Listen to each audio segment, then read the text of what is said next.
இயல் 2 பராபரக்கண்ணி பார்க்கலாம். பாட்டு படிச்சுக்கலாம்.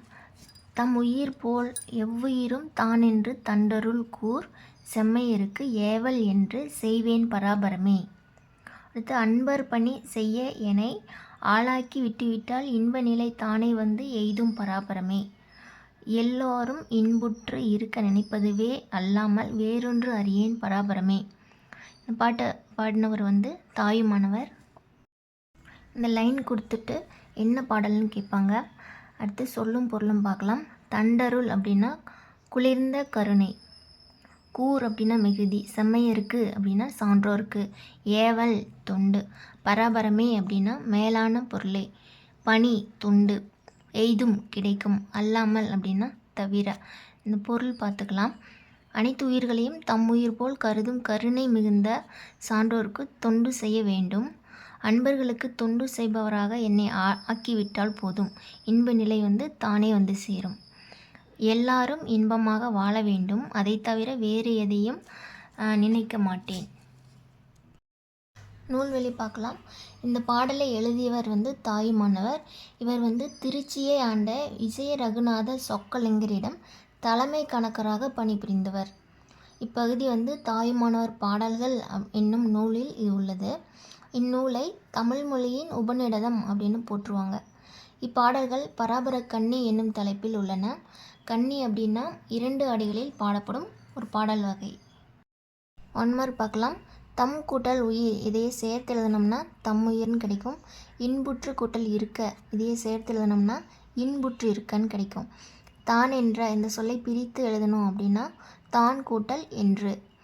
சோம்பல் இந்த சொல்லுக்குரிய பொருத்தமான எதிர்ச்சொல்னு கேட்குறாங்க.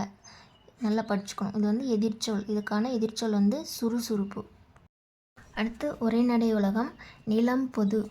இதில் இது மட்டும் பார்த்துக்கலாம். அமெரிக்காவில் பூஜை சவுண்ட் என்னுமிடத்தை சுற்றி வாழ்ந்தவர்கள் சுகுவாமிஸ் பழங்குடியினர். அவர்களின் தலைவராக விளங்கியவர் சியாட்டல். இது போதும், தேவையில்லை. நூல்வெளி பார்த்துக்கலாம்.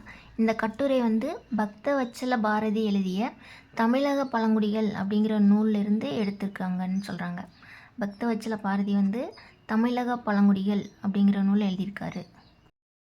ஒன்மார்க் பார்த்துக்கலாம். செவ்விந்தியர்கள் நிலத்தை தாயாக மதிக்கின்றனர். இன்னோசை இந்த சொல்லை பிரித்து எழுத நம்மளுக்கு இனிமை கூட்டல் ஓசை கிடைக்கும். பால் கூட்டல் ஊறும் இதை சேர்த்து எழுதணும்னா பால் ஊறும்.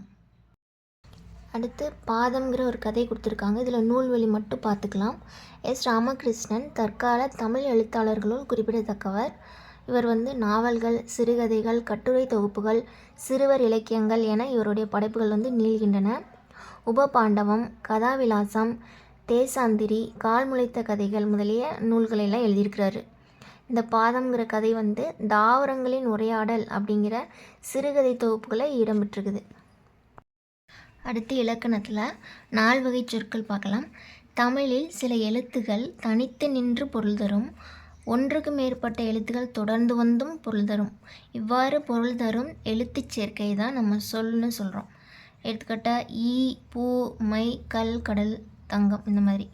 இலக்கண அடிப்படையில் சொற்கள் 4 வகைப்படும். பெயர்ச்சொல், வினைச்சொல், இடைச்சொல், உரிச்சொல்னு. இலக்கண அடிப்படையில் ஃபஸ்ட்டு பெயர்ச்சொல். ஒன்றன் பெயரை குறிக்கும் சொல் பெயர்ச்சொல். இப்போ பாரதி, பள்ளி, காலை, கண், நன்மை, ஊடுதல் இதெல்லாம் என்னென்னா பெயர்ச்சொல். வினைச்சொல். வினை அப்படின்னா செயல்னு பொருள். அதாவது செயலை குறிக்கும் சொல்லு தான் வினைச்சொல். எடுத்துக்காட்டால் வா, போ, எழுது, விளையாடு இந்த மாதிரி. அடுத்து இடைச்சொல் அப்படின்னா பெயர் சொல்லையும் வினைச்சொல்லையும் சார்ந்து வரும் சொல்லு தான் இடைச்சொல். இது தனித்து இயங்காது. எடுத்துக்காட்டாக பார்த்தோம்னா தந்தையும் தாயும், மற்ற ஒருவர் சேர்ந்து வருது. ஐ திருக்குறளை அப்படி. இதில் இடைச்சொல். அடுத்து உரிச்சொல் அப்படின்னா பெயர்ச்சொல், வினைச்சொல் ஆகியவற்றோட தன்மையை மிகுதிப்படுத்த வரது தான் உரிச்சொல். இப்போ மா அப்படின்னா மாநகரம், பெரிய நகரம். நகரம் எப்படின்னா பெருசாக இருக்குது அந்த மாதிரி. சாலை அப்படின்னா அதாவது சாலை சாலை சிறந்தது. சிறந்தது எப்படின்னா சாலை சிறந்தது, ரொம்ப மிகைப்படுத்தி சொல்கிற மாதிரி, அதான் உரிச்சொல். தொண்டு சேரிட்டி, பழங்குடியினர்னா ட்ரைப்ஸு, பாலைவனம் டெசர்ட்டு, குடியரசுத் தலைவர் பிரசிடெண்ட். திருக்குறள் பார்க்கலாம். அரண் வலியுறுத்தல், இதில் மனத்துக்கண் மாசிலன் ஆதல் அனைத்தரன் ஆகுல நீரப்பிற. உள்ளத்தில் குற்றம் இல்லாமல் இருப்பதே சிறந்த அறமாகும். மற்றவை எல்லாம் வெறும் ஆரவாரமே அப்படிங்கிறாங்க. அடுத்து அழுக்காறு அவாவெகிலி இன்னாச்சொல் நான்கும் இழுக்கா இயன்றது அறம். அப்படின்னா பொறாமை, பேராசை, சினம், கடுஞ்சொல் பேசுதல் ஆகிய நான்கும் இல்லாமல் வாழ்வதே அறம். அழுக்காறுனா பொறாமை, அவா அப்படின்னா பேராசை, வெகுளினா சினம், இன்னாச்சொல்னா கடுஞ்சொல் பேசுதல். இந்த நான்கும் இல்லாமல் வாழ்கிறது தான் அறம் அப்படிங்கிறாங்க. அடுத்து ஈகை பார்க்கலாம். வரியார்க்கு ஒன்று ஈவதே ஈகை, மற்ற எல்லாம் குறியெதிர்ப்பை நீரது உடைத்து. இல்லாதவருக்கு தருவது தான் ஈகை, மற்றவையெல்லாம் பயனை எதிர்பார்த்து செய்பவை ஆகும். அடுத்து துவக்கும் இன்பம் அறியார்கொள் தாமுடைமை வயிற்றிலக்கம் வன்கணவர். இல்லாதவருக்கு தருவதால் உண்டாகும் இன்பத்தை அறியாதவர்கள் பொருளை சேர்த்து வைத்து பின் அதனை இழந்து விடுவார்கள். 1 மார்க்கு. ஏழைகளுக்கு உதவி செய்வதே ஈகை. அடுத்து பிற உயிர்களின் துன்பத்தை கண்டு வருந்துவது தான் அறிவின் பயனாகும். உள்ளத்தில் குற்றம் இல்லாமல் இருக்கிறது தான் சிறந்த அறமாகும்.